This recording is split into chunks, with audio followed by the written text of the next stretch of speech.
वहाँ कोई एक को तो होना था, कोई चीज नहीं, क्योंकि चीजें खत्म हो जाती है। जैसा कि थर्मोडायनामिक्स के दूसरे नियम में लिखा है, कोई ऐसा जिसकी ना तो शुरुआत है ना अंत, जिसमें ये सामर्थ्य, ये ज्ञान, ये बुद्धि और असीम समझदारी थी कि वो इन सब चीजों को जोड़े, अणु से लेकर तारों तक। Sachahi Biblical Information.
अगर साधारण पानी के कणों जो बर्फ के स्फटिक को बनाते हैं इतने शानदार आकार को दर्शाते हैं, तो बड़े और उलझे हुए कणों को देखें, जैसे डीएनए।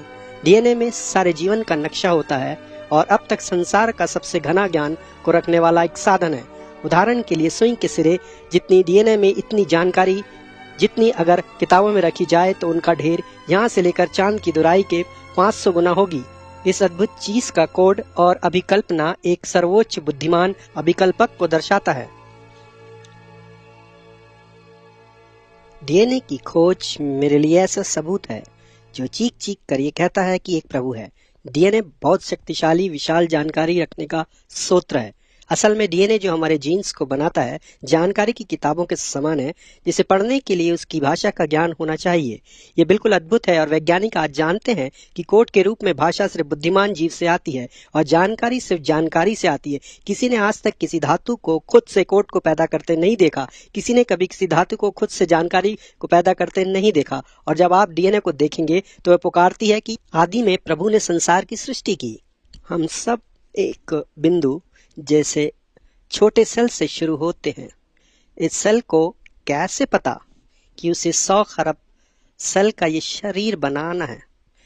हजारों अलग प्रकार के हर एक उलझा हुआ सूक्ष्म रासायनिक पदार्थ जिनकी कार्य प्रणाली हमारी सोच से बाहर है, और उसके साथ उसकी निर्देश पुस्तिका अर्थात उत्पादक की निर्देश पुस्तिका कोडेड है कि कैसे 100 खरब सेल के शरीर के हर पुर्जे को बनाना और चलाना है।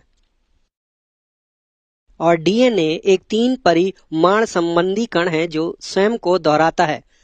हर कण अपनी हुबहू अनुकरण को जल्दी और निपुणता से बना सकता है।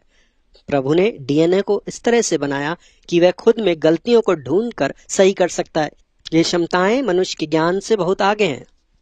प्रभु ने डीएनए को इस तरह से बनाया कि वे अपने अंदर की गलतियों को खुद सुधार सकता है। एंजाइम्स नाम के खास प्रोटीन डीएनए के कण के अंदर ऊपर नीचे जाते हैं और उसमें हर तरह की गलतियों को सुधारते हैं।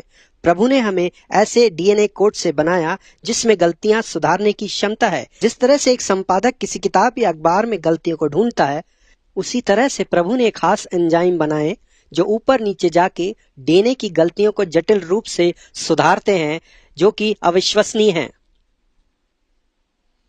सृष्टि में कई ऐसे उदाहरण हैं जो बाइबल के प्रभु को प्रदर्शित करते हैं। एक तो हमारा डीएनए ही है। हमारे डीएनए में जानकारी होती है और जानकारी विज्ञान नाम की विज्ञान की एक शाखा है जो जानकारी के पैदा होने और प्रसारण के बारे में ज्ञान देती है। और जानकारी विज्ञान का एक नियम है कि जानकारी कभी अपने आप से अचानक पैदा नहीं होती। कभी भी हम किसी जानकारी के मूल स्रोत की तरफ जाते हैं तो हमेशा किसी बुद्धि की ओर इशारा करती है, क्योंकि हमारे डीएनए में रचनात्मक जानकारी है। यह मुझे बताता है कि डीएनए बुद्धिमत्ता से आती है। पर हमारे सेल के मुकाबले में ये डीएनए कण भी साधारण लगते हैं। सारे जीव जंतु सेल से बने हैं और हर सेल एक छोटे से शहर के समान है। जब हम पाते हैं कि मनुष्य का शरीर खरबों सेल से बना है जो कि एक यूनिट के रूप में कार्य करते, तो हमें हमारे सृष्टिकर्ता की घनिष्ठ परवाह और परिपक्व ज्ञान के बारे में आश्चर्य होना चाहिए।